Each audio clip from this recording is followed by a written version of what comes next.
साथियों नमस्कार, मैं विस्तान ठाकुर अपने चैनल में आपका करता हूँ स्वागत और उम्मीद करता हूँ कि आप होंगे काफ़ी अच्छे और मस्त।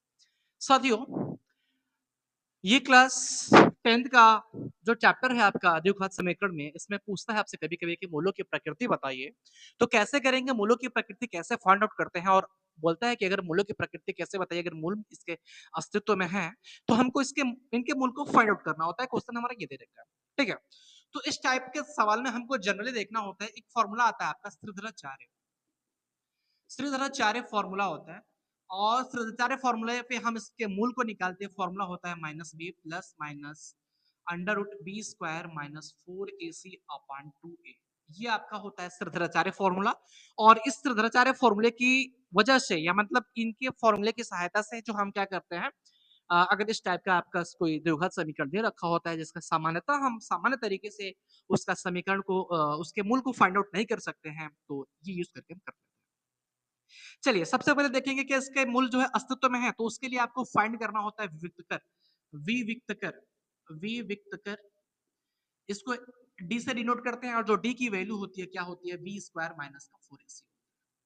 जो डी की वैल्यू होती है वी स्क्वायर माइनस का 4ac होता है। उसके बाद हमको देखना होता है कि इफ अगर डी की वैल्यू, अगर हम ये देखेंगे कि जो आपका डी का वैल्यू है वो जीरो से ज्यादा है। कंडीशन फर्स्ट क्या होता है, ये डी की वैल्यू अगर जीरो से ज्यादा आता है तो इसका मतलब कि जो आपके मूल होंगे ना, मूल आपके कैसे होंगे, वास्तविक तो होंगे। मूल आपके वास्तविक तो होंगे लेकिन इसके साथ भिन्न होते हैं। मतलब कि जो दो मूल आपके आएंगे वो वास्तविक तो होंगे, रियल तो होंगे, लेकिन डिफरेंट होंगे। दूसरी कंडीशन हमारी आती है कि अगर डी की वैल्यू हम जीरो ले लेते हैं या डी की वैल्यू अगर जीरो आता है तो उस कंडीशन में क्या होता है कि जो मूल होंगे वो वास्तविक तो होंगे, मूल वास्तविक होते हैं और वास्तविक के साथ साथ ना प्लस ये समान होते हैं, मतलब एक ही जैसे होते हैं ये दोनों। और तीसरी कंडीशन आपकी होती है कि अगर डी की वैल्यू लेस देन जीरो है, मतलब डी की वैल्यू जो है जीरो से छोटा है, तो इस कंडीशन में क्या है, मूल काल्पनिक होंगे। जो इसके मूल होंगे जब काल्पनिक हो जाएंगे तो फिर आप मूलों का अस्तित्व ही नहीं रहेगा। और जो मूलों का अस्तित्व नहीं रहेगा तो आप मूल को नहीं निकाल सकते। आइए देखते हैं। सबसे पहले आपका ये सवाल दे रखा है और सवाल है कि 2x स्क्वायर माइनस का 3x plus two equal to zero, तो क्या इसके मूलों के अस्तित्व है? अगर इसके मूलों के अस्तित्व होते हैं तो मूलों को ज्ञात करना है। सबसे पहले हम इसकी तुलना करेंगे किससे, x square plus B x और plus C equal to zero से। इसकी तुलना क्यों करेंगे, क्योंकि x square plus B x plus C equal to zero, इसको हम द्विघात समीकरण का व्यापक रूप कहते हैं। तो इसकी जब तुलना करोगे तो आपको मिलेगा ए बराबर 2, बी बराबर -3 और सी बराबर आपको मिल जाएगा 2। इसके बाद विविध कर यानी कि डी फाइंड आउट करते हैं।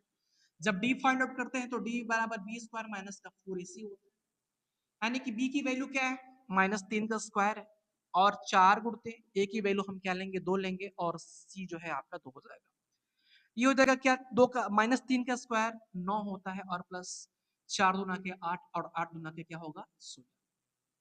घटाएंगे इसको हम, जब घटाएंगे तो क्या आएगा, माइनस का 7 आएगा।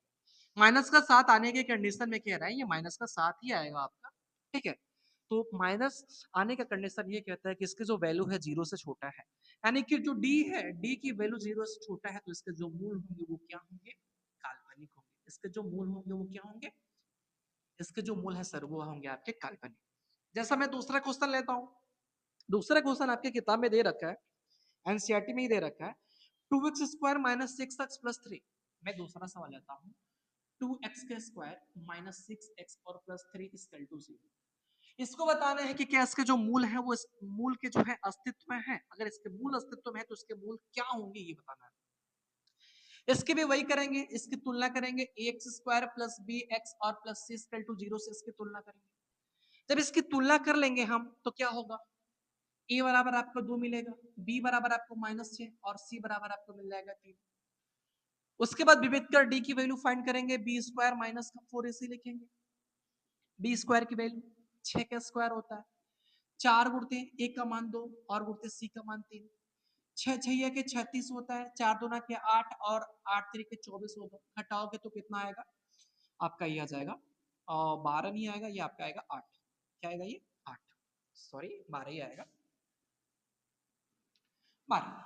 उसके बाद हम देख रहे हैं ना कि जो डी की वैल्यू है वो ग्रेटर देन जीरो, तो डी की वैल्यू ग्रेटर देन जीरो का कंडीशन होता है कि जो इसका मूल होगा वो वास्तविक तो होगा, लेकिन जो इसके मूल होंगे वो भिन्न होंगे। मैंने कंडीशन यहाँ पे मेंशन कर दिया है। तो लिखेंगे क्या, इसके जो मूल है ना, मूल वो क्या होंगे, मूल वास्तविक तो होंगे, वास्तविक के साथ साथ आपके क्या होंगे, ये भिन्न भी होंगे। तो इस मूल को ज्ञात करने के लिए हमें जाना होगा श्रृंखलाचार्य फॉर्मूले से। और श्रृंखलाचार्य फॉर्मूला आपका होता क्या है, फॉर्मूले की श्रृंखलाचार्य फॉर्मूला होता है माइनस का बी प्लस माइनस ब्रैकेट में बी स्क्वायर माइनस 4ac अपान का 2a होता है। आप ध्यान देंगे माइनस बी के जगह पे मेरा क्या आंसर आया है, मेरा 6 आया है, तो बी के जगह माइनस 6 रखेंगे और प्लस माइनस रखेंगे और रूट में बी स्क्वायर माइनस 4ac। ध्यान से ना, बी स्क्वायर माइनस 4ac को मैं क्या यहाँ पे 12 लिख सकता हूँ, क्योंकि ये भी वैल्यू तो इसी की आई है, बी स्क्वायर माइनस 4ac की ही वैल्यू आई है। तो यहाँ पे रख दीजिए इसकी वैल्यू 12 और अपान 2 गुणते ए का मान क्या है, ध्यान दीजिए 2 है। मैं लिखूंगा यहाँ पे माइनस 6 प्लस माइनस, आपको ध्यान देना है ये 12 जो है ना, 12 को मैं क्या लिख सकता हूँ, मैं 12 को लिख सकता हूँ 4 और मल्टीप्लाई 3 और बट्टा में 2 दूना के 4।